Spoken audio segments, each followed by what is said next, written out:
సంఘ పెద్దలకు, నా ఆహ్వానించిన పెద్దలకు హృదయపూర్వక వందనములు.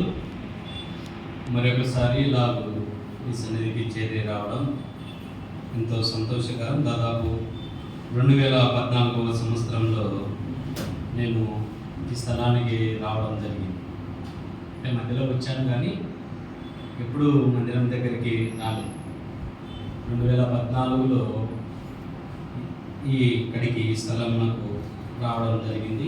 తిరిగి దాదాపు 11 సంవత్సరములకు ఈ 2025వ సంవత్సరంలో ఇలాగూ మరొకసారి ఇలాగూ మీ సన్నిధికి రావడం ఎంతో సంతోషకరం. దీనిని బట్టి దేవునికి స్తుతులు చెల్లించదగిన వాడని. నా యొక్క వ్యక్తిగత జీవితము, నా పేరు మస్తాన్వలి, మా నాన్నగారి పేరు శిక్షావలి.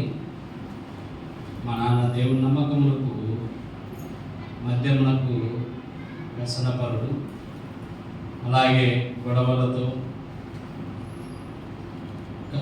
కలిగినటువంటి జీవితం. బాగా మద్యం తాగి గొడవలు పడుతూ అలాగూ లోకంలో జీవిస్తున్నప్పుడు ఎక్కువ మద్యం తాగడం వలన చనిపోయే స్థితి ఎదురైంది. డాక్టర్లు చెప్పారు ఇంకా 2 నెలలు మాత్రమే బ్రతుకుతాడు, తర్వాత ఇంకా బ్రతకడనే చెప్పడం జరిగింది. అది వరకే మా నాన్న దేవుని నమ్మని వాడే ఒక వ్యక్తి బైబిల్ గ్రంథాన్ని ఇచ్చాడు చదువుకోమని, దాన్ని సిగరెట్లతో కాల్చివేశాడు. అయితే ప్రసంగి గ్రంథంలో 1వ అధ్యాయంలో వ్రాయబడినట్టు వ్యర్థము సమస్తము వ్యర్థం అనేటువంటి ఒక వచన భాగము దాన్ని కాలుస్తున్నటువంటి సందర్భంలో చదివాను. ఒక శిక్షలో ఒక కేసు విషయంలో శిక్ష పడింది. జైల్లో ఉన్నప్పుడు ఈ లేఖన భాగము మా నాన్న యొక్క హృదయాన్ని మార్చివేసి అప్పుడు యేసుక్రీస్తు ప్రభువారిని సొంత రక్షకునిగా అంగీకరించారు. అది వరకు ఎవరైనా యేసుక్రీస్తు ప్రభువారిని గురించి చెప్తే వారిని కొట్టేవాడు, చంపడానికి కూడా ప్రయత్నం చేసేవాడు. ఎవరినైనా కానీ కొట్టడానికి వెనుకాడనివాడు. అలాగూ యేసుక్రీస్తు ప్రభువారిని విశ్వసించాడు, నమ్మాడు. జైలు నుండి బయటకు వచ్చిన తర్వాత మందిరానికి వెళ్తుండేవారు పిల్లలు. యేసుక్రీస్తు ప్రభువారిని నమ్ముకున్న తర్వాత శరీరంలో ఉన్న అనారోగ్యం దేవుడు స్వస్థపరిచాడు. అనేక సంవత్సరాలు స్థానిక సంఘంలో వెళ్తున్నప్పుడు ప్రభు పిలుపు మేరకు, పరిచర్య మేరకు లావూరు గ్రామంలో పరిచర్య కొరకై వెళ్ళడం జరిగింది. నేను అప్పుడు దాదాపు 7వ తరగతి చదువుతున్నటువంటి సందర్భం. లావూరు గ్రామంలో పరిచర్యకు వెళ్ళిన తర్వాత అక్కడే నిలిచి పరిచర్య చేస్తూ ఉన్నాము. నేను బాగా దేవుడిలో విశ్వాసంలో ఉండేవాడిని. బాగా ప్రార్థనలో మందిరానికి వెళ్ళడం, పరిచర్య చేయడం, బాగా దేవునితో సహవాసం కలిగించేవాడిని. అయితే నేను 10వ తరగతి చదువుతున్న సందర్భంలో నేను దేవుడి నుండి దూరం అవ్వాల్సిన కొన్ని విషయాలు, ఈ లోక సంబంధమైనవి నా హృదయాన్ని మార్చివేసి, ఒకరోజు మేము మందిరం దగ్గర ఉన్నప్పుడు నీరు తాగడానికి నీరు తీసుకొని రావాలని ఆ గ్రామంలో ఒక స్థలానికి వెళ్ళాను. అక్కడ బోర్ దగ్గరికి వెళ్ళి నీరు తీసుకొని వస్తూ ఉన్నప్పుడు అక్కడ ఉన్నటువంటి ఒక వ్యక్తి నా చేతిలోని నీరు తీసి ఆ బిందెను నీళ్ళు ఉలకవేసి కిందికి, మీరు కులానికి చెందినవారు, మీరు తక్కువ జాతి వారు, నువ్వు ఇక్కడికి నీళ్ళకు రాకూడదు అని బాగా తిరుగుతూ ఉన్నాడు. అది బాగా స్కూల్ వదిలిన సమయం. అందరూ వచ్చి పిల్లలందరూ నిలబడి చూస్తున్నారు, నవ్వుతూ ఉన్నారు. ఆ వ్యక్తిని ఆ నీరు గులక వేసి తిరుగుతూ ఉన్నాడు. నువ్వు తక్కువ కులానికి చెందినవారు, ఎవరు నిన్ను ఇక్కడికి రమ్మన్నారు, ఎవరు నీళ్ళు తీసుకుందామన్నారు అని తిరుగుతున్నాడు. నాకు చాలా బాధ వేసింది. ఎందుకంటే ఆ తిట్టిన వ్యక్తి మాకు బాగా ముఖ్యం, మా నాన్నకు బాగా పరిచయం. నేను అనుకున్నాను, మేము ఇంటికి వచ్చి ఏడుస్తూ వచ్చాను, బాధపడుతూ ఉన్నప్పుడు మా నాన్న ఏం కాదులే అని చెప్పాడు. నేను బాగా ఆలోచించాను, వీళ్ళు ఎందుకు నన్ను ఇట్లా తిట్టారు, పలాని వ్యక్తి పలాని తక్కువ కులమని తిరుగుతున్నాడే ఎందుకు అని ఆలోచిస్తే నేను అనుకున్నాను, మా నాన్న యేసుక్రీస్తు ప్రభువారిని నమ్ముకోవడని, ఇక్కడ స్వార్థ సేవకుడిగా ఇక్కడికి రావడం, దాన్ని బట్టే ఇతడు తిరుగుతున్నాడు. నేను అనుకునేవాడిని, నేను ముస్లిం మతానికి చెందినవాడు కదా, మనదే తప్పేమో, మనదే పొరపాటు ఇలా చర్చికి వెళ్ళడము, యేసుక్రీస్తు ప్రభువారిని నమ్ముకోవడం మనదే పొరపాటు అని బాగా తిట్టుకునేవాడిని. మా నాన్న తిట్టుకునేవాడిని, దేవుడిని కూడా తిట్టుకునేవాడిని. ఎందుకంటే నేను ముస్లింకు చెందినవాడను, ముస్లిం మతం మంది అనే ఆలోచన. ఇంకా మా బంధువులు స్నేహితులు అందరూ తిట్టేవారు ఈ విషయంలో. నాకు బాగా బాధ వేసేది. నేను అనుకున్నాను, కాలేజ్ చదువుతున్న సమయంలో ఎలాగైనా సరే చర్చికి పోవడం మానుకోవాలి, మందిరానికే వెళ్ళకూడదు, ప్రార్థన చేయకూడదు, బైబిల్ చదువుకోకూడదు, ఆదివారం దేవుడి సన్నిధికి పోకూడదు. దానికోసం ఏం చేయాలి అని బాగా ఆలోచిస్తే, ఇంటి దగ్గర ఉండకుండా వేరే గ్రామంలో ఉండి చదువుకుంటే మందిరానికి వెళ్ళాల్సిన అవసరం లేదు, ప్రార్థన చేసుకోవాల్సిన అవసరం లేదు, బైబిల్ చదువుకోవాల్సిన అవసరం. ఇంటి దగ్గర ఉంటే మా నాన్న ఏమనేవాడు, బైబిల్ చదువుకో, ప్రార్థన చేసుకో, మందిరానికి వెళ్ళి పని చేయి చెప్పేవాడు. కానీ ఇష్టం లేకుండా చేసేవాడిని, బైబిల్ చదువుకునేవాడిని కాదు, ప్రార్థన చేసేవాడిని కాదు, పని అయితే చేసేవాడిని. నేను అనుకున్నాను, బయటికి వెళ్తే ఇవన్నీ తప్పుతాయి కదా అని ఆలోచించి పులివెందులలో పాలిటెక్నికల్ చదవడానికి వెళ్ళాను. అక్కడికి వెళ్తున్నప్పుడు నేను ముందే అనుకున్నాను, ఎలాగ నేను చర్చికి వెళ్ళను, మందిరానికి వెళ్ళను, నేను ముస్లిమ్స్లో కలిసిపోవాలి, మసీదుకి పోవాలి, కాబట్టి ఏం చేయాలి అని ఆలోచిస్తే వారితో సహవాసం కలిగి ఉండాలి, వారితో పాటు మసీదుకి పోతే ముందే కొన్ని నేర్చుకోవచ్చు కదా అని ఆలోచిస్తూ వాళ్ళతో కూడా సహవాసం కలిగి వాళ్ళతో వెళ్ళేవాళ్ళు. చాలా సందర్భాలలో మసీదు కూడా వెళ్ళిన సందర్భాలు, వాళ్ళు ఎలా చేస్తారు అంటే నాకు అంతవరకు మసీదులో ఎలా చేసి తెలియదు, ఎప్పుడు వెళ్ళలేదు. కాబట్టి అలా వెళ్తుండేవాళ్ళు. కానీ ప్రభువారు నేను ఎలా వెళ్తున్నాను, దేవుడు నన్ను వదిలేయలేదు. అలాగ వెళ్తున్న సందర్భంలో దేవుడు నా హృదయాన్ని మార్చివేశాడు. లేవియాకాండం 6వ అధ్యాయంలో 12వ వచన భాగాన్ని దేవుడు నా హృదయంలో వెలిగించాడు. అక్కడ బలిపీఠం మీద అగ్ని మండుతుండవలెను, అది ఆరిపోకూడదు. ప్రతి ఉదయమున యాజకుడు దాని మీద కట్టెలు వేసి దాని మీద దహన బలి ద్రవ్యమును ఉంచి సమాధాన బలి పశువు కొవ్వును తగ్గిపోవడం, బలిపీఠం మీద అగ్ని నిత్యము మండుచుండాలి అనే విషయం. అలాగే ఇర్మియా గ్రంథంలో రాయబడినటువంటి మేలుకలు మార్గము, ఈ లేఖన భాగాలు ఓ రోజు మా నాన్న వాక్యం చెప్తున్నప్పుడు ఈ వాక్య భాగాన్ని మందిరంలో అయిష్టంగానే కూర్చున్నాను, ఇష్టం లేకపోయినా కూర్చునేవాడిని అంతే. ఈ వాక్య భాగాలు నా హృదయాన్ని తట్టాయి.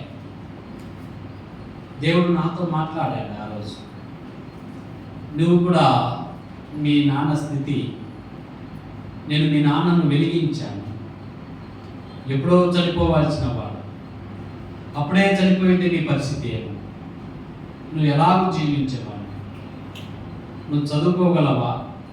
అంతకుముందు మా నాన్న తాగేటప్పుడు మా స్నేహితులు కానీ బంధువులు కానీ ఎవరు మాతో మాట్లాడేవారు.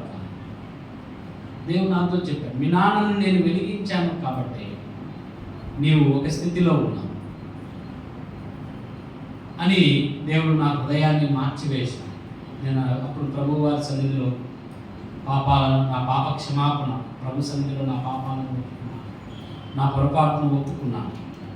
ప్రభు, నేను పాపిని, నన్ను క్షమించు, నా హృదయాన్ని మార్చు అని ప్రభు సన్నిధిలో క్షమాపణ పొందాను.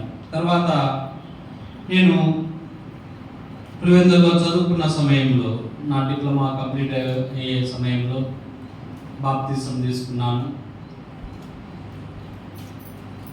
అలాగే చదువుకుంటున్న సమయంలో బాప్తిసం తీసుకొని పరిచర్యలో లాభంలో నమ్మకంగా మా నాన్నకు సహాయకుడిగా ఉన్నాను. నా పాలిటెక్నికల్ కంప్లీట్ అయిపోయిన తర్వాత ఇక్కడికి 2014లో ఒకసారి ఇక్కడికి రావడం జరిగింది. దాని తర్వాత నేను ఇక్కడికి వచ్చి తిరిగి వెళ్ళిన తర్వాత దేవుని కృపను బట్టి పశుసంవర్ధక శాఖలో పిఆర్ఓగా అవుట్సోర్సింగ్లో ఉద్యోగం దేవుడు అనుగ్రహించాడు. దానిని కొన్ని సంవత్సరాలు పులివెందుల్లో ఉద్యోగం చేస్తూ ఉండేవాడిని. ఒక మంచి ఉద్యోగం, దాదాపు నెలకు 20,000 జీతం కలిగిన ఉద్యోగం దేవుడు ఇచ్చాడు. అది చేస్తూ కొన్ని సంవత్సరాల పాటు ఆ ఉద్యోగాన్ని చేస్తున్నప్పుడు 2016లో దేవుడు నా హృదయాన్ని తట్టాడు. ఎప్పుడు నువ్వు నీ ఉద్యోగం చేసుకొని నీ పనికే నువ్వు ఉన్నావా, పరిచర్య చేయవా అని దేవుడు నాతో మాట్లాడినప్పుడు నేను అనుకున్నాను, ప్రభువా మా నాన్న ఉన్నాడు కాబట్టి నేను ఉద్యోగం చేసుకుంటాను, తర్వాత పరిచర్య చేస్తాను అని ఆలోచన చేస్తుండేది. కానీ నాకు ఎక్కడ నెమ్మది ఉండేది కాదు. ఉద్యోగానికి వెళ్ళినా నెమ్మది లేదు, ప్రశాంతత లేదు. నా హృదయంలో ఒకటే ఒక ఆలోచన ఏమిటంటే పరిచర్య చేయాలి, సేవకు అప్పగించుకోవాలి. ఇలా ఆలోచిస్తూ ఉన్నాను. అలా 2017వ సంవత్సరం వరకు ఆ ఉద్యోగం చేస్తూ వస్తూ వెళ్ళాను.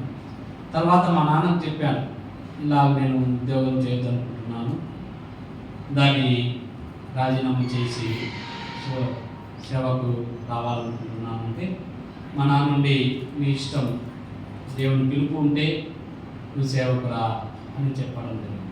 వెంటనే మా నాన్న కూడా చెప్పకుండా ఒకరోజు దానికి రాజీనామా చేసి సువార్తకు వచ్చాను. అప్పటికి సింహాద్రిపురంలో లావూరులో మాత్రమే పరిచర్య జరుగుతుంది.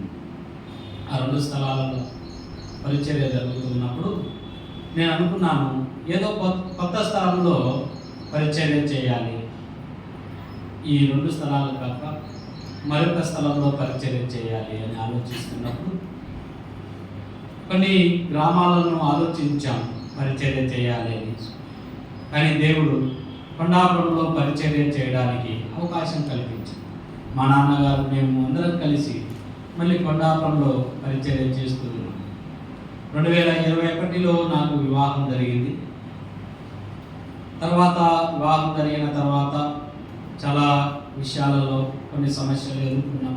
కుటుంబ పరంగా మా భార్య పిల్లల విషయంలో, పిల్లల పుట్టుట విషయంలో కొన్ని ఇబ్బందులు ఎదుర్కొన్నాము. డాక్టర్లు చెప్పారు పిల్లలు పుట్టరు, కొంచెం సమస్య ఉండేది. కానీ ప్రభు సన్నిధిలో ప్రార్థన చేస్తూ వస్తున్నప్పుడు ప్రభువారు కుమారుని ఇచ్చారు. అలాగే కుమార్తెను కూడా దేవుడు అనుగ్రహించాడు. జూలై లాస్ట్ మంత్లో జూలై 29వ తారీఖు కుమార్తె ఇచ్చాడు. ఇది దేవుని కృప. ఎవరికి సాధ్యం కానిది దేవునికి సాధ్యం, సమస్తము ఆయనకు సాధ్యం. మా నాన్నగారు 2021లో నిద్రించారు. కానీ పరిచర్యలో ఎన్నో సమస్యలు ఎదురయ్యాయి, బంధువుల నుండి, స్నేహితుల నుండి, ముస్లిం పెద్దల నుండి. కానీ వాటన్నిటినీ ఎదుర్కొని ప్రభు పరిచర్యలో దేవుడు ముందుకు కొనసాగిస్తూ వస్తూ ఉన్నాను. ఈ 2025 మార్చి 13వ తారీఖున పెద్దలు దైవజనులు సేవా గారి ద్వారా సేవా సిఫారసును చేయడం జరిగింది. పరిచర్యలో నమ్మకంగా 3 స్థలాలలో, సింహాద్రిపురంలోను, లావూరులోను, చెవిటిపల్లిలోను 3 స్థలాలలో ఆరాధన జరుగుతుంది. మా పరిచర్య కొరకు మీ యొక్క వ్యక్తిగత ప్రార్థనలో జ్ఞాపకం చేసుకుని మేమైతే ప్రతిరోజు మీ సంఘం నిమిత్తము, అలాగే పెద్దల నిమిత్తము మా యొక్క వ్యక్తిగత ప్రార్థనలో, సంఘ ప్రార్థనలో మీ కొరకు ప్రార్థన చేస్తున్నాం. కాబట్టి మీరు కూడా మా కొరకు మీ యొక్క వ్యక్తిగత ప్రార్థనలో జ్ఞాపకం చేసుకోండి. ఈ సమయంలో మనకున్నటువంటి కొద్ది సమయంలోనే దేవుని వాక్యాన్ని మనం విన్నాం. ఆదికాండము 32వ అధ్యాయం 22వ వచన భాగం నుండి 24వ వచ్చిన భాగంలో చదువుతున్నాం. ఆదికాండము 32వ అధ్యాయం 22 నుండి 24. ఆ రాత్రి అతడు లేచి తన ఇద్దరు భార్యలను, తన ఇద్దరి దాసీలను, తన 11 మంది పిల్లలను తీసుకుని యబ్బోకు దాటిపోయింది. యాకోబు వారిని తీసుకుని ఆ ఏరు దాటించి తనకు కలిగినదంతయు పంపివేసింది. యాకోబు ఒక్కడు మిగిలిపోయిను. ఒక నరుడు తెల్లవారు వరకు అతనితో పెనుగులాడాడు. ప్రభునందు ప్రియులారా, ఈ వాక్య భాగమును ఎక్కువ సందర్భాలలో మనం విని ఉంటాం. అందరికీ తెలిసినటువంటి వర్తమానం. ఎందరో పెద్దలు, దేవుని సేవకుల ద్వారా కావచ్చు, ఈ యాకోబు జీవితంలో జరిగిన సంఘటనను మనం విని ఉంటాము. అయినను దేవుడు మరొకసారి మనతో మాట్లాడుతున్న సంగతులను ఈ సమయంలో మనం పరీక్షిద్దాం, మన హృదయంలో దాచుకుందాం. దేవుని వాక్యము సముద్రం లాంటిది. ఎంత నీరు తోడినా నీరు వస్తూనే ఉంటుంది. వాక్యం కూడా అంతే. మనం ఎంత ఎక్కువగా చదువుతూ ఉన్నా, ఎన్నిసార్లు వింటూ ఉన్నా, దానిలో కొత్త సంగతులను దేవుడు మనతో మాట్లాడుతూ ఉన్నాడు. కాబట్టి చెప్తున్నటువంటి, నిలిచి ఉన్నటువంటి నేనైతే అల్పుడనే, కానీ మన దేవుడు మనతో మాట్లాడువాడు. ఇక్కడ యాకోబు ఒక్కడు మిగిలిపోవుట మనం చూస్తున్నాం. 24వ వచ్చిన భాగంలో మనం చూస్తే యాకోబు ఒక్కడు మిగిలిపోయిను. ఒక నరుడు తెల్లవారు వరకు అతనితో పెనుగులాడెను. మన వాక్య భాగమును ఈ ఉదయకాలం గమనిస్తే ఒక నరుడు పెనుగులాడుట అనే విషయాన్ని మనం చూస్తూ ఉన్నాం. ఒక్క నరుడు తెల్లవారు వరకు అతనితో పెనుగులాడెను. పరిశుద్ధ గ్రంథంలో పెనుగులాడెను అనేటువంటి మాట 3 సందర్భాలలో రాయడం జరిగింది. 2 సందర్భాలలో యాకోబు జీవితంలోనే ఈ పెనుగులాటను మనము చూడవచ్చు. మరి ఒక సందర్భము ఇశ్రాయేలీయులకు దేవుడిచ్చినటువంటి ఆజ్ఞలలో మోషే వివరించి చెప్పుటలో ఒక సందర్భంలో ఆ పెనుగులాట అని ఉంటుంది. పెనుగులాడుట అంటే అర్థము పోరాడుట అని అర్థం. పోరాడుట. యాకోబు దేవునితో పోరాడుట. పెనుగులాడుట అంటే పోరాడుట. పోరాడుట అని అర్థము. ఇక్కడ యాకోబు పోరాటాన్ని మనం చూస్తూ ఉన్నాం. యాకోబు పోరాటము మనం బాగా గమనిస్తే ఆదికాండం 25వ అధ్యాయం 30వ వచనంలో కూడా యాకోబు పోరాడుట మనం చూడవచ్చు. 25:30లో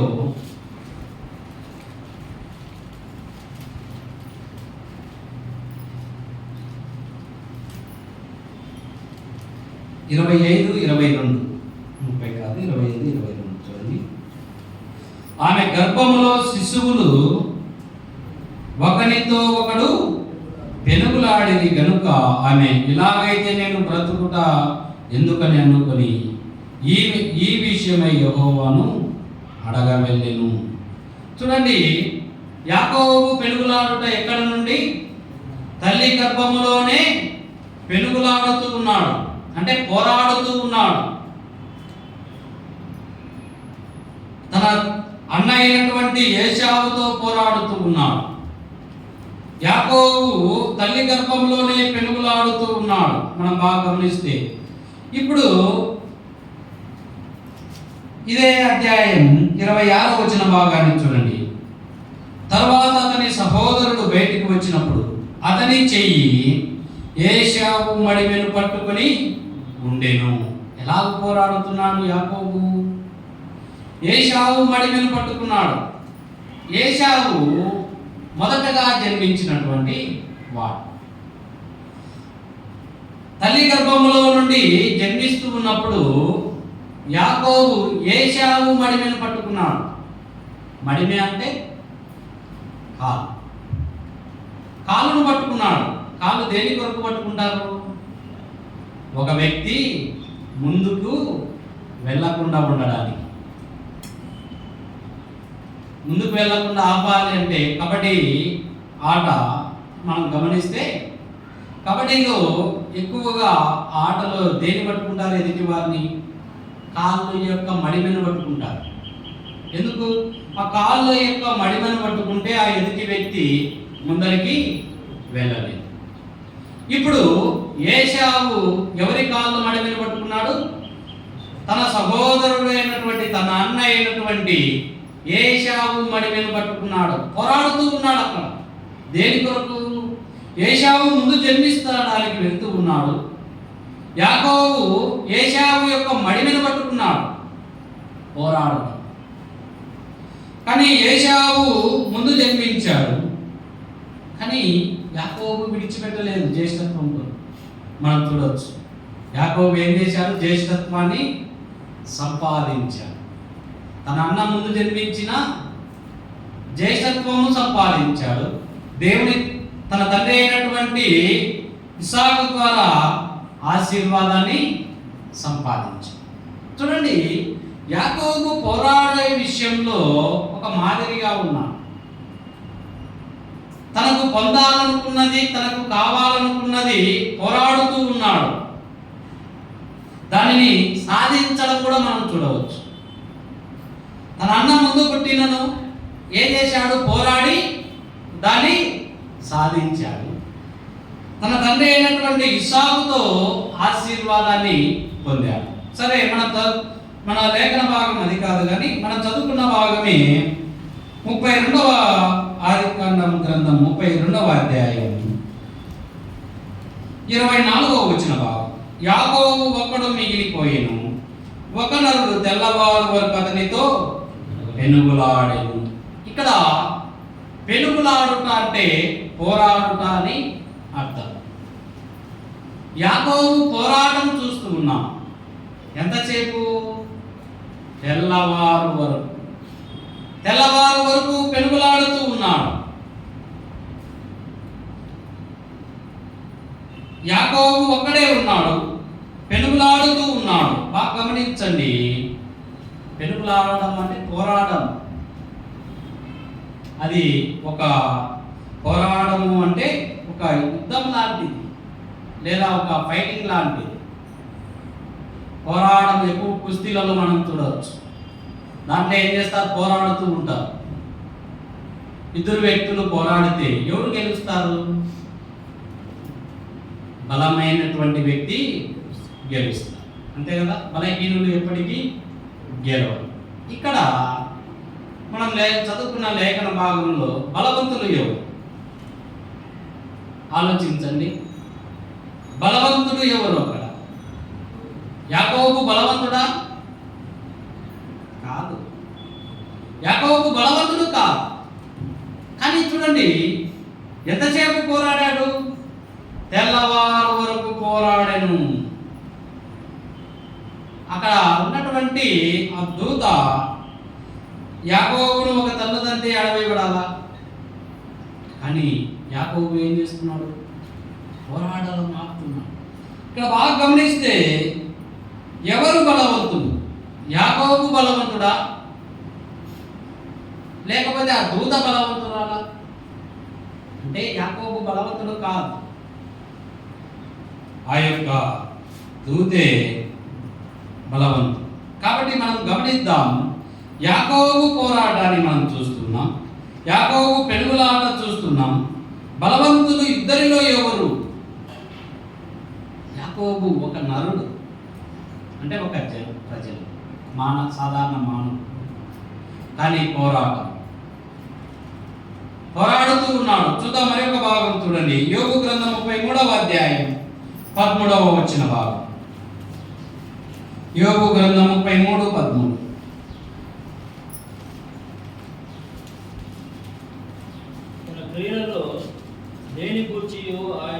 ప్రత్యుత్తరమియ్యడు. దేవుడు నరుల శక్తికి మించినవాడు, నీవేలా ఆయనతో పోరాడదు. దేవుడు నరుల శక్తికి మించినవాడు, నీవేలా ఆయనతో పోరాడదు. చూడండి, యాకోబు ఎవరితో పోరాడుతున్నాడు? దేవునితో పోరాడుతున్నాడు, దేవుని శక్తితో పోరాడుతున్నాడు. యాకోబు శక్తి మనం గమనిస్తే దేవుని శక్తితో సమానమా? చూడండి, కానీ పోరాడుతున్నాడు. ఇది ఎలాగ సాధ్యం? ఎంతవరకు పోరాడు? తెల్లవారు వరకు పోరాడుతున్నాడు. అక్కడ చెప్తున్నాడు ఆ వ్యక్తి, నన్ను విడిచిపెడితే నేను వెళ్తాను, నన్ను విడిచిపెట్టు. యాకోబు అంటున్నాడు, నీవు నన్ను ఆశీర్వదిస్తే కానీ నేను విడిచిపెట్టును. అక్కడ యాకోబు అంటాడు, నేను దేవుడితో, అక్కడ దేవుడు యాకోబుతో పోరాడటం మనం చూడవచ్చు. యాకోబు నేను దేవుడిని చూచి తిని అన్నాడు. అంటే యాకోబు ఎవరితో పోరాడాడు? దేవుడితో పోరాడాడు. యాకోబు అంటున్నాడు, నువ్వు నన్ను విడిచిపెట్టు. దేవుడు అంటున్నాడు, నువ్వు నన్ను విడిచిపెట్టు. యాకోబు అంటున్నాడు, నువ్వు నన్ను ఆశీర్వదిస్తావు. ఇక్కడ బాగా గమనిస్తే రాత్రి నుండి యాకోబు దేవుడితో పోరాడుట సాధ్యమా? అసాధ్యం అసలు, కానీ పోరాడాడు. ఇది ఎలాగూ సాధ్యం చూద్దాం. మాట చూడండి, నిర్గమాకాండం 22వ అధ్యాయం 23వ వచన భాగం. నిర్గమాకాండం 4వ అధ్యాయం, క్షమించండి, 4వ అధ్యాయం 22, 23. అప్పుడు నీవు ఫరోతో, ఇశ్రాయేలు నా కుమారుడు, నా జ్యేష్ఠ పుత్రుడు. యాకోబును గురించి దేవుడు చెప్తున్నటువంటి మాట. ఇశ్రాయేల్ అంటే ఎవరు? యాకోబే. యాకోబును ఏమని చెప్తున్నాడు? నా కుమారుడు. ఎలాంటి కుమారుడు? నా జ్యేష్ఠ పుత్రుడు. అంటే యాకోబు తండ్రి ఎవరు? దేవుడు. దేవునకు యాకోబు కుమారుడు. ఇప్పుడు ఒక ప్రశ్న, తండ్రి కుమారుడు ఒక పోరాటం కలిగితే ఎవరు గెలుస్తారు? తండ్రి వారి కుమారుడు. ఏదైనా ఇంట్లో ఒక పోరాటం జరుగుతుంది అనుకున్నాం, ఏదైనా పిల్లప్పుడు ఆడుతూ ఉంటారు, బలం నీకు బలమా నాకు బలమా. దాంట్లో ఎవరు గెలుస్తారు? తండ్రి గెలిచడు, కుమారుడు గెలుస్తాడు. తండ్రి ఏం చేస్తాడు? కుమారుని గెలిపిస్తాడు. తండ్రి బలం పెద్దదే. తండ్రి కుమారుని కంటే శక్తిమంతుడే. కుమారుని బలం కంటే తండ్రి శక్తిమంతుడు, కానీ కుమారుడు గెలుస్తాడు. ఇది ఎలా సాధ్యము అంటే కుమారుని మీద ఉన్నటువంటి ప్రేమ. తండ్రి కుమారుని ప్రేమించుట వలన కుమారుని గెలిపిస్తాడు. ఇప్పుడు మనం చదువుకున్న భాగం ఆదికాండం 32వ అధ్యాయం 22వ వచన భాగంలో మనం గమనిస్తే అక్కడ ఎవరితో పోరాటం? కుమారుడు తండ్రితో పోరాడుతున్నాడు. అందుకే దేవుని శక్తి ముందర యాకోబు ఏం చేశాడు? నిలబడిపోయాడు. దేవునితో పోరాడుతూ వస్తూ ఉన్నాడు. బాగా గమనించండి, తండ్రి అయినటువంటి దేవునితో యాకోబు పోరాడు. యాకోబు పోరాటము మనకు ఒక మాదిరి, మన విశ్వాస జీవితంలో మాదిరి. మనం పొందాలనుకున్న విషయంలో పొందుటలో ఒక మాదిరి. తను పొందాలనుకున్న జ్యేష్ఠత్వం విషయంలో పోరాటం ఆపలేదు. అక్కడ ఒక మాదిరి కనబడుతుంది. తను పొందాలనుకున్న ఆశీర్వాదాన్ని పొందుటలో ఆ పోరాటాన్ని ఆపలేదు. మనము ఓ నిమిషం పోరాడితే ఇంకా కష్టం ప్రభువా, నేను పోరాడలేను, ఇంకా నేను చేయలేను అని అంటాం. కానీ యాకోబు చూడండి, తన తండ్రితో పోరాడుతూ ఉన్నాడు. తండ్రి యాకోబు ఇద్దరు పోరాడంలో ఎవరు గెలిచారు? చివరిగా యాకోబే గెలిచాడు. మనం చూస్తే దేవుడితో పోరాడి ఆని నొందని వాళ్ళు ఎవరు అంటారు?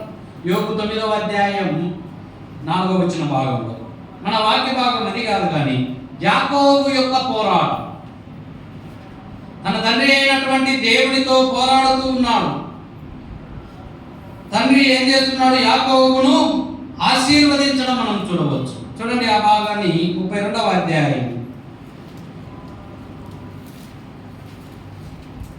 29. అప్పుడు యాకోబు, నీ పేరు దయచేసి తెలుపమని అందుకు ఆయన, నువ్వు ఎందు నిమిత్తము నా పేరు అడిగితివని చెప్పి అక్కడ అతన్ని ఆశీర్వదించెను. దేవుడు యాకోబును ఆశీర్వదించు. ఈ ఆశీర్వాదం ఊరికే కలగలేదు, దానికి ఎంతో పోరాటం. దేవునితో పోరాడాడు, దేవుని శక్తితో పోరాడాడు, దేవుని బలంతో పోరాడాడు. ప్రేమైన సహోదరులు, ఆశీర్వాదం పొందాలి, మేలుడు కావాలి అని మనకు కూడా ఎంతో ఆశ. కానీ మనం దేవునితో దేవుని అడుగుటలో ఎక్కడ యాకోబు వలె పోరాడటము లేదు. యాకోబు వలె దేవుని సన్నిధిని అడగడం లేదు. చూడండి, తండ్రి శిక్షింపని కుమారుడు ఎవడు?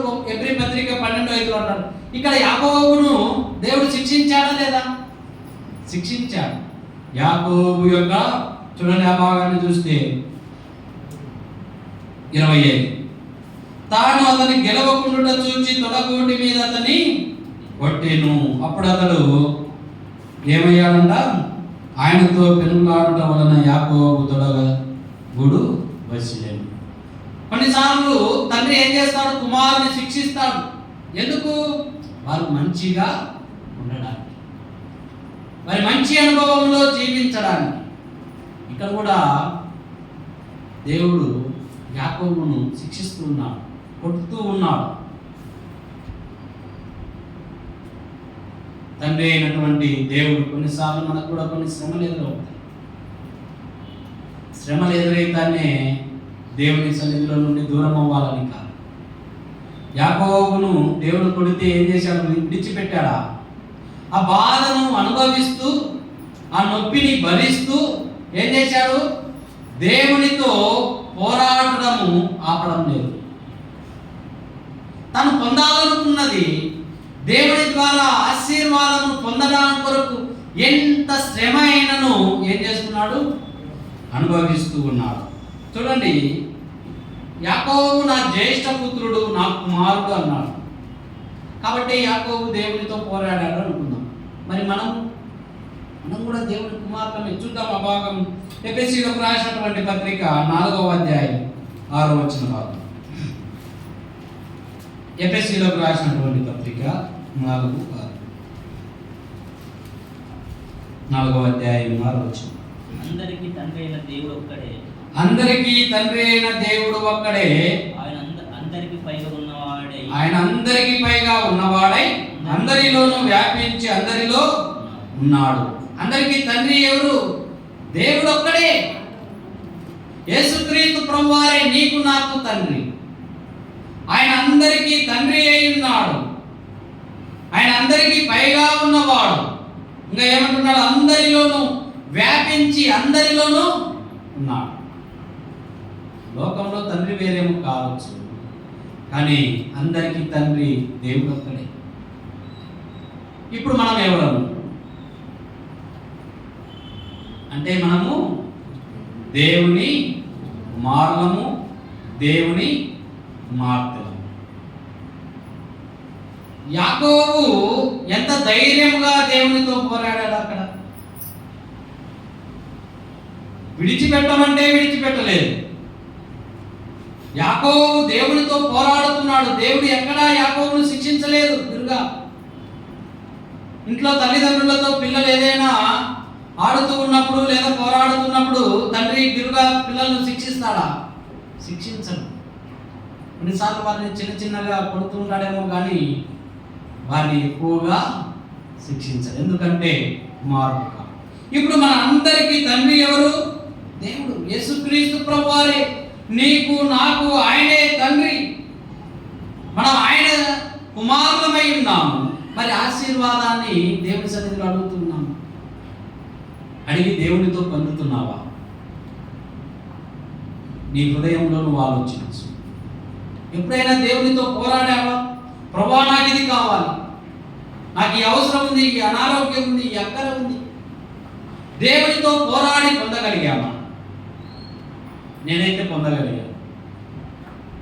దేవునితో చాలా విషయాలలో ఒక 2 సంవత్సరాల పాటు పోరాడాను. ఒకే విషయము, దేవునితో పోరాడు.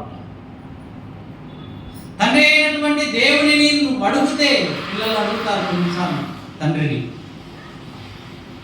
ఫస్ట్ ఏమంటాడు? లేదు, కుదరదు అంటాడు. అంతే కదా, అమ్మ అంటాడు. తర్వాత ఏం చేస్తారు? దానిని తెచ్చి కుమారులకు ఇస్తారు. ఎందుకంటే పిల్లల మీద తండ్రికి ఉన్నటువంటి ప్రేమ అలాంటి. ఇప్పుడు యేసుక్రీస్తు ప్రభు వారి కుమారులు మనకందరికీ తండ్రి ఆయనతో మనం పోరాడి పొందగలుగుతూ ఉన్నాము. అది ఎలాంటి అవసరమైన సరే, ఎలాంటి అనారోగ్యమైన సరే, ఎటువంటి అక్కరైనా సరే, దేవునితో పోరాడి పొందగలిగే అలవాటు నీలో నాలో ఉండాలి. యాకోబు జీవితం ఒక ఉదాహరణగా ఉన్నది.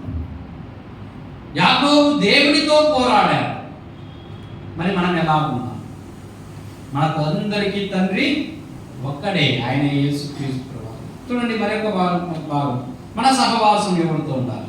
1 యోహాను పత్రిక 1వ అధ్యాయం 3వ వచన భాగం.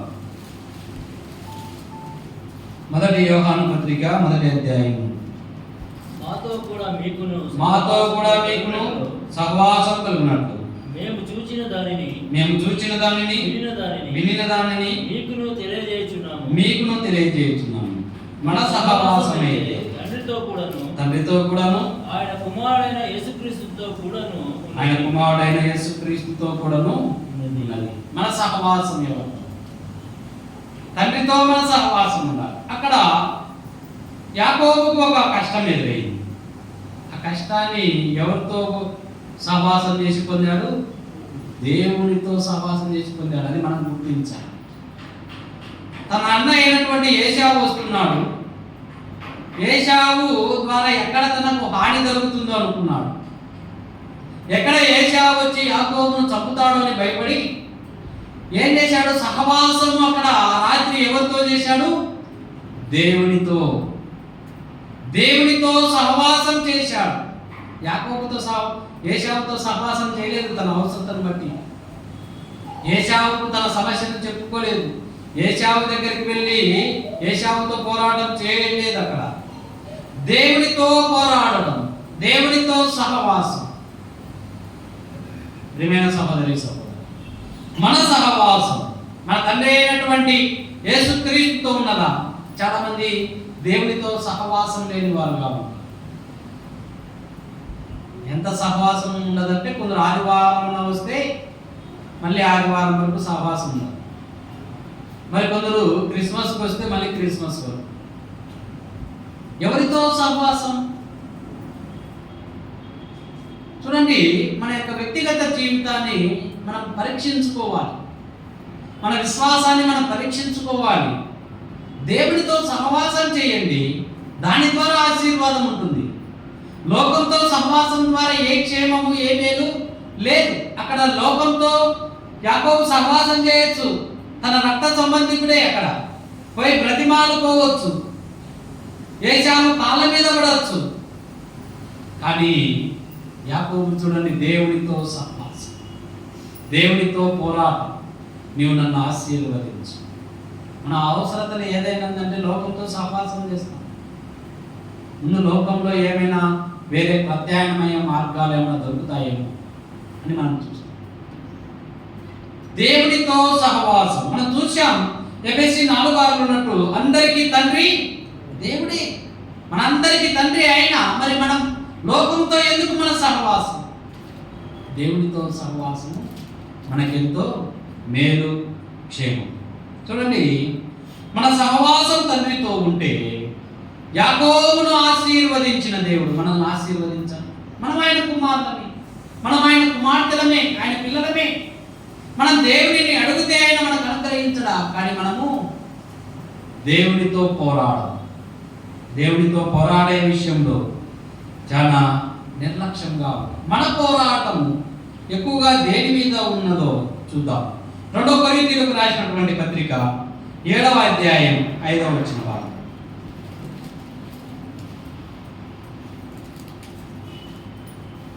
2 కొరింథీయులకు రాసినటువంటి పత్రిక 7వ అధ్యాయం. మేము మాసిదోనియాకు వచ్చినప్పుడు మా శరీరము ఏమాత్రమును విశ్రాంతి పొందలేదు. ఎటు పోయినను మాకు శ్రమయే కలిగెను. వెలుపల పోరాటములు, లోపట భయములు ఉండెను. ఇక్కడ పోరాడడం మనం చూస్తూ ఉన్నాం. శరీరంలో విశ్రాంతి లేదు ఇక్కడ సువార్త పరిచర్యలు. కానీ వారు ఏం చేస్తున్నారు? ఆ పోరాటములు, భయములు ఉన్నను వారి పరిచర్యను ఎక్కడ ఆపలేదు. ఆ పరిచర్యను కొనసాగిస్తూ ఉన్నారు. శరీరంలో విశ్రాంతి లేకపోయినా, శరీరంలో అనారోగ్యం ఉన్నా, వారికి కావాల్సినవి ఏమీ లేకపోయినా వారు ఏం చేస్తున్నారు? వెలుపల పోరాటాలు ఉన్నాయి, భయములు ఉన్నాయి, కానీ విశ్రాంతి లేకపోయినా వారు పోరాడడం చూస్తున్నారు. మరి పరిచర్య విషయంలో మనలో కూడా ఇటువంటి పోరాటం ఉన్నదా? సంఘ బాధ్యతల విషయంలో, సంఘ పనుల విషయంలో మనం కూడా పోరాడుతున్నామా? ఇది మాదని ఎదుగుతున్నామా? ప్రియమైన సహోదరి సహోదరులు, ఒకవేళ మనము దేవుడితో పోరాడలేకపోతున్నామేమో, దేవుడితో అడగలేకపోతున్నామేమో మార్చుకుందాం. ఒకవేళ సంఘంలో మనము పనుల విషయంలో నిర్లక్ష్యంగా ఉన్నామేమో, ఓసారి మనం మార్చుకుందాం. అలాగే మరొక భాగం చూద్దాం. 1 తెస్సలోనీయులకు రాసినటువంటి పత్రిక 2వ అధ్యాయం 2వ వచన భాగం.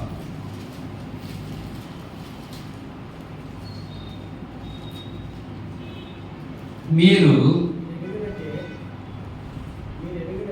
2వ అధ్యాయం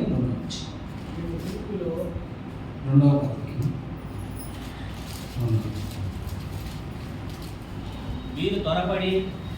మీరు త్వరపడి చంచల మనస్కులు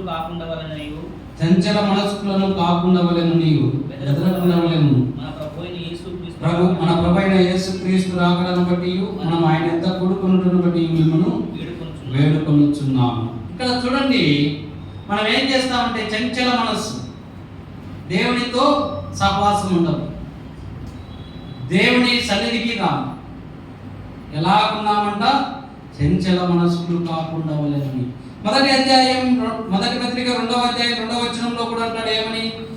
దేవుని సువార్తను మీకు బోధించుటకై మన దేవుని యందు ధైర్యం తెచ్చుకుంటుని ఎంతో పోరాటముతో దేవుని సువార్త చేశాం. సువార్త విషయంలో పోరాటం ఉండాలి. మనలో ఉన్నటువంటి చంచల మనస్సు, ఓ రోజు బాగా రావడం, ఓ రోజు మందిరానికి పని చేయడం, ఓ రోజు ఆగిపోయే చంచల మనస్సు కూడిన పోరాటం మనం కలిగి ఉంటాం.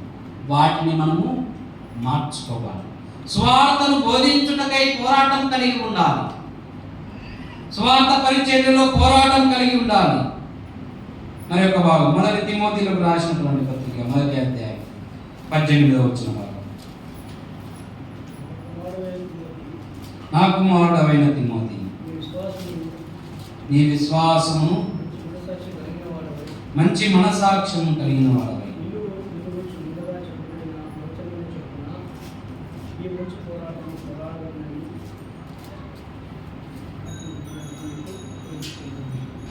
విశ్వాసమును మంచి మనస్సాక్షియు కలిగిన వాడవై. దేనికి పోరాడాలి? విశ్వాసం కొరకు, మంచి మనస్సాక్షి కొరకు పోరాడాలి.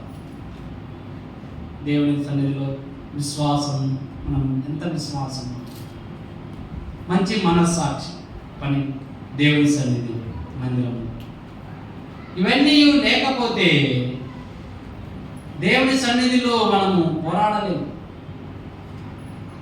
కాబట్టి ప్రియమైన సహోదరి సహోదరులు, అపోస్తులైన పౌలు వారు మంచి పోరాటము, విశ్వాసము, దేవునితో పోరాడితే యాకోబునకు కలిగిన ఆశీర్వాదం మనకు కలుగుతుంది.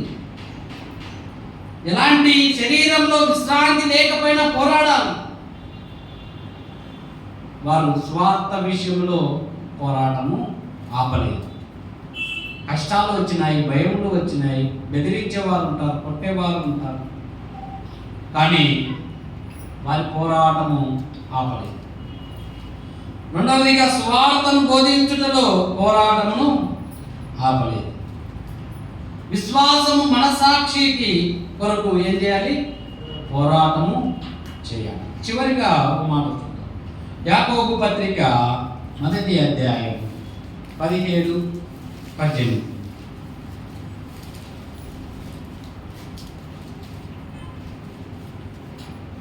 మొదటి అధ్యాయం 17వ వచనం. శ్రేష్టమైన ప్రతి ఈవియు శ్రేష్టమైన ప్రతి ఈవియు సంపూర్ణమైన ప్రతి వరము పరసంబంధమైనదై జ్యోతిర్మయుడగు తండ్రి యొద్ద నుండి వచ్చును. ఆయన యందు ఏ చంచలత్వమైన గమనాగమనముల వలన కలుగు ఛాయైనను లేదు. ప్రభునందు ప్రియులారా, చివరిగా దేవుడు మనతో మాట్లాడుతున్నాడు. యాకోబు దేవుడితో పోరాడు. దేవుని శక్తి కంటే యాకోబు శక్తి తక్కువే, కానీ పోరాడాడు. దానికి కారణం యాకోబు నా జ్యేష్ఠ కుమారుడు అన్నాడు. తన తండ్రి అయినటువంటి దేవుడితో యాకోబు పోరాడాడు. యాకోబును దేవుడు ఆశీర్వదించుట మనం చూడవచ్చు. అక్కడ అతనిని ఆశీర్వదించి, కాబట్టి ఆశీర్వదించబడ్డాడు. కాబట్టి ఇప్పటికీ యాకోబు యొక్క వంశావళి ఆశీర్వాదకరంగా ఉంది. దానికి కారణం దేవుడితో పోరాడడం. దేవుడితో పోరాడటం వలన ఆశీర్వాదం. ఇప్పుడు మనం చూసాం, మన తండ్రి అయినటువంటి దేవుడు మనకు కూడా ఆయనే తండ్రి, మనం ఆయనకు కుమారులము కుమార్తెలు. ఆశీర్వాదం ఎక్కడి నుండి వస్తాయి? చూడండి, ఇక్కడ చెప్తున్నాడు, శ్రేష్టమైన ప్రతి ఈవియు సంపూర్ణమైన ప్రతి వరమును, అది పరసంబంధమైనదై జ్యోతిర్మయుడకు తండ్రి యొద్ద నుండి వచ్చును. అంతే కదా, పిల్లలకు ఏం కావాలో, వారికి ఏం అవసరమో ఎక్కడి నుండి వస్తాయి? తండ్రి యొద్ద నుండి వస్తాయి. తండ్రిని అడుగుతారు, నాకు అవి కావాలి, సక్కలు కావాలి, పాయింట్లు కావాలి, షూస్ కావాలి, ఏవైనా సరే వారు ఏమి అడిగినను వారికి ఎక్కడ నుండి దొరుకుతాయి? తండ్రి దగ్గరే. కాబట్టి యాకోబు అది ఎదిగాడు. అందుకే తన తండ్రి అయినటువంటి దేవుని దగ్గర నుండి ఆశీర్వాదాన్ని పొందాడు. మరి మన తండ్రి అయినటువంటి దేవుని దగ్గర ఉన్నటువంటి ఆ శ్రేష్టమైనటువంటి ప్రతి ఈవి, ప్రతి వరము, అది ఎలాంటిది? సంపూర్ణమైనటువంటి ప్రతి వరము, అది పరసంబంధమైనదై జ్యోతిర్మయుడకు తండ్రి యొద్ద నుండి వచ్చు. ఏ ఆశీర్వాదమైనా యేసుక్రీస్తు ప్రభువారి ద్వారా, అది ఏ మేలైనా సరే, అది ఎలాంటిదైనా సరే ఆయన నుండే మనకు వస్తుంది. ఆయన ద్వారానే మనము పొందాలి. కాబట్టి ఇక్కడ అంటున్నాడు, జ్యోతిర్మయుడకు తండ్రి యొద్ద నుండి వచ్చును, దేవుని యొద్ద నుండి వచ్చును. యేసుక్రీస్తు ప్రభువారి యొద్ద నుండే మనకు ఆశీర్వాదం, ఆయన దగ్గర నుండే మనకు శ్రేష్టమైనవి, ఆయన దగ్గర నుండే మనకు ప్రతి సంపూర్ణమైనటువంటి వరం. ఇప్పుడు మనం ఎవరిని అడగాలి? యేసుక్రీస్తు ప్రభువారిని అడుగుట నేర్చుకోవాలి. అది పొందే వరకు ఆయనతో పోరాడాలి. పిల్లలు పోరాడతారు తల్లిదండ్రులతో, నాకు అది కావాలంటే కావాలి, అది తెస్తేనే. చిన్నపిల్లలే పోరాడుతున్నప్పుడు విశ్వాసంలో ఉన్న మనం దేవుని సన్నిధిలోకి ఎంత పోరాడాలి? యేసుక్రీస్తు ప్రభువారిని నమ్మాం. మనం లోకంలో ప్రత్యేకంగా నమ్మి దేవుని సన్నిధికి వస్తున్నాం. మరి దేవుడితో మనం ఎంత పోరాడాలి? మనం ఎంత ఆశీర్వాదాలు పొందాలి? మనం ఎంత శ్రేష్టమైన ఈవిని పొందాలి? సంపూర్ణమైన వరమును పొందాలి? ప్రియమైన సహోదరి సహోదరు, నీవు నేను అలా పొందగలుగుతున్నామా? దేవుడితో పోరాడగలుగుతున్నామా? దేవుడు మనకిచ్చినటువంటి ఈ సమయంలో ఒకసారి మన హృదయాన్ని మనం పరీక్షించాలి. మనం కూడా దేవుడితో పోరాడాలి, ఆశీర్వాదాల కొరకు పోరాడాలి, దేవుని నుండి శ్రేష్టమైన ఈవిని పొందడానికి, అలాగే సంపూర్ణమైనటువంటి ప్రతి వరమును మన కొరకు, మన కుటుంబంలో కొరకు, పిల్లల కొరకు, సంఘం కొరకు, గ్రామం కొరకు పొందుట కొరకు ఏం చేయాలి? దేవునితో పోరాడాలి. ఆయన మనకు తండ్రి. తండ్రిని నువ్వు ఎక్కువగా ఎలాగైతే అడిగితే అనుగ్రహిస్తాడో ప్రభు వారు నీకు నాకు కూడా అలాగూ అనుగ్రహించువాడైన యాకోబును ఆశీర్వదించిన దేవుడు నిన్ను నన్ను ఆశీర్వదించువాడైన. కాబట్టి మనం కూడా దేవునితో పోరాడి దేవుని సన్నిధిలో ఆశీర్వాదము పొంది మనం కూడా ఆశీర్వదించాలి. దేవుని వాక్య భాగము మన కొరకు ఆశీర్వదించిన గాక. అవకాశం ఇచ్చినటువంటి పెద్దలకు నా హృదయపూర్వక వందనములు.